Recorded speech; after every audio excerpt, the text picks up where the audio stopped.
All right, welcome to episode 33 of Adventures in Inbetweening. Today I'm going to be breaking down 36 seconds from Katsuhiro Otomo's Akira, also known as Akira here in the West. Let's look at a few shots.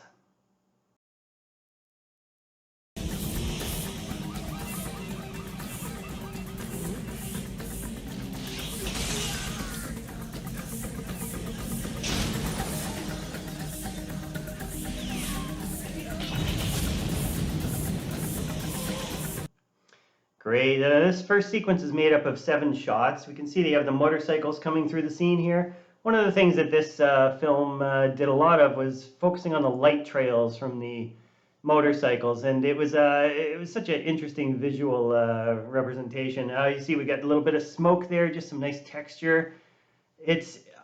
There's so many things about this movie, and I'm going to just try and cram as much as I can into this little 10 minutes here. See, we have this highlight coming on, all drawn onto the seat there. We have these light rays coming in from the motorcycle approaching us. You can see that line where the face is, it's kind of jiggling. It's because they had to draw this over top of the character animation and match it up to underneath. Here we've got a pipe and a stick thrown towards the screen. It's bending because it's moving so quickly. It's going to smash this guy's windshield. We're going to have a black frame. We're going to have a couple white frames. We're going to have another black frame. And then we're going to go through a sequence of 4 drawings where the windshield gets smashed. That's it, just 4 drawings. Just goes 1, 2, 3, 4 in quick succession. Not a lot of extra bells and whistles. It's just making it nice and clear and having the impact we need.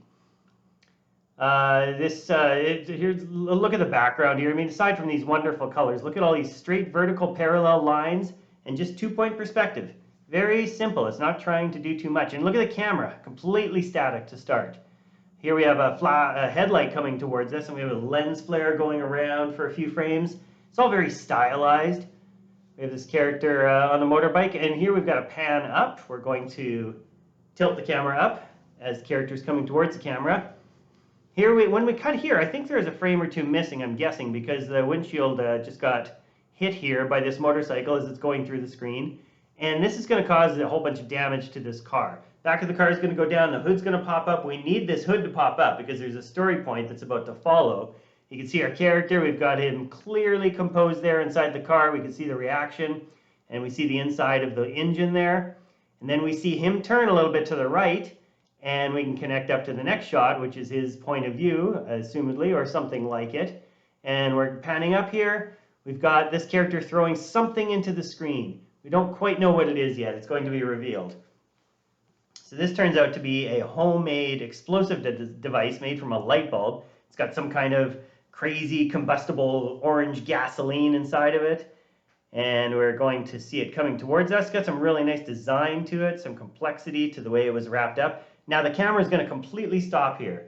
So we have several frames of this device just coming towards the screen. Not a lot of extra movement, nothing to distract us from clearly seeing what this is. Now here, we're connecting to it. It's much more simplified now. The character is already getting out of the car. The door has been opened now. We can have the door opened. Here comes the explosive device into the screen while our character leaves. Now the explosive device is going to light up just for 2 frames before it explodes, just to make sure that the entire audience is shifting their eyes over there. Now we're going to get a white frame, a couple white frames. We're going to get this black on white, interesting design to show the explosion. And then we're going to go into the first flash frame of the explosion where everything's just all one color. It's all radiating out from the impact point.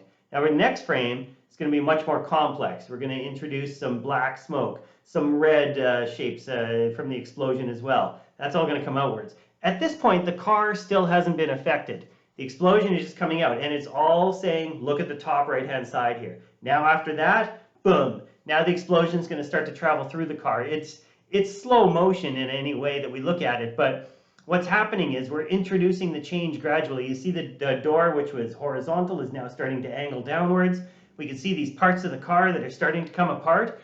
All of these car parts, though, nothing is drastically changing angle. There isn't anything too visually challenging here. There's so much going on that we don't want to introduce more than the audience can handle. So the explosion is enough of a visual challenge. The car breaking apart doesn't need to change angle too much. And this all happens in 13 frames, 15 frames. It's 7 drawings. You can see the difference between the first and last drawing. Amazing. That, when I was going to animation school, I remember on a VCR just going through that frame by frame and just studying it. And we cut to the long shot here. Now we've got this much more smoke here. We've got the character further from the car. We've got the fire coming up. We don't need direct continuity with the previous shot. We get the idea. The car has been blown up. The smoke could be 3 times as big here as it was in the previous shot. Doesn't matter. And then we have another character on a motorcycle come through the mid-ground there. Just a little bit of smoke on the ground for texture. And then we have our other character come into the foreground from the top right. We've got the light trails behind the motorcycle. Everything's very clear, and we're going to be following this character, panning with. And now we're going to stop the camera and let the character leave the screen. Again, just for clarity, so we can really focus on what's going on.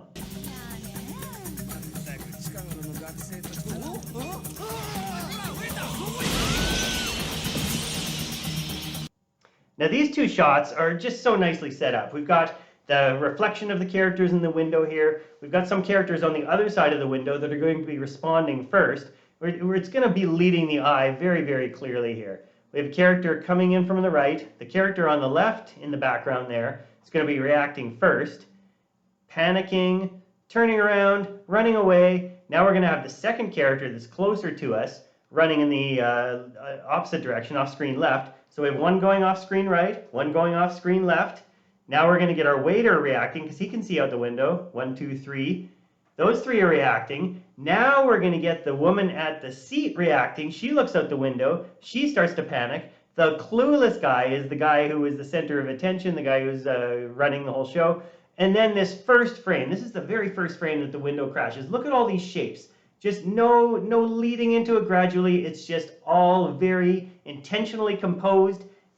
Just beautiful, beautiful composition. We're going to continue with the motorcycle coming through. Line of action on the woman, line of action on the motorcycle driver, pushing the guy's head down there. Now we're cutting to this. This angle isn't drastically different, but it's different enough because now we're on the ground. We're going to get the clown's head on the helmet coming into the foreground on the right-hand side. And we're going to pull out the camera a little bit here. So we end up in that composition. That's where we wanted to. That's why we placed the camera where it was. And we stopped the camera at the end, just so we can see everything else settle down.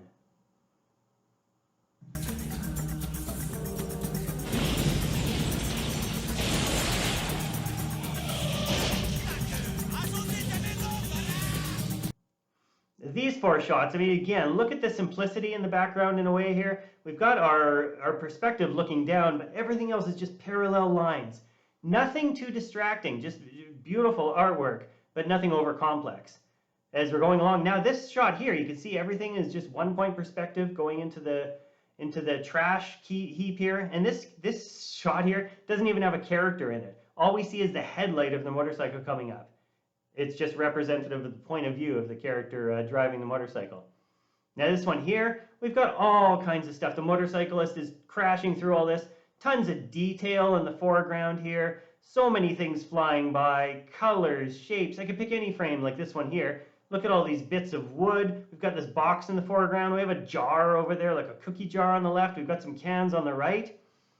And when we go to the next frame, you can see this box, when it gets opened up, it's actually revealing somebody's arm inside that box. That's just on there for a couple of frames. And it's just one of these throwaway gags that just adds to the complexity of it all. So now we cut to the 4th shot here. We see a bit of light coming through the door. Bend that door just for that 1 frame, and then boom. Shape change everywhere. All the wood goes flying. The trash goes flying. The motorcycle is doing a wheelie coming up. We've got that light dragging behind there. Carnage everywhere, all kinds of detail. I'll just pick again another, look at this wood plank here on the right. Look at the detail of it spinning around in the air.